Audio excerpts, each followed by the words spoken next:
We've missed you. Our fairway's quiet, no putts hold, no golf balls lost, and no 18th hole drama. Thank you to our members staying at home.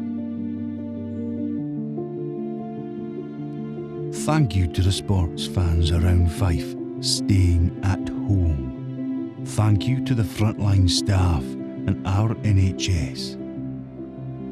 Our greenkeepers and volunteers have been working hard, preparing the course in perfect conditions while we waited. We've waited patiently, like waiting for winter to pass, or for the tea to clear. As golfers, we're good at waiting.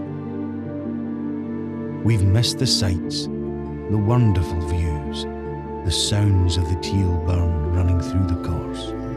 But we are returning. We will see our friends on the other fairway. We will be celebrating those birdies or bogeys once again. We're back, Kirkcaldy. Stay safe and enjoy.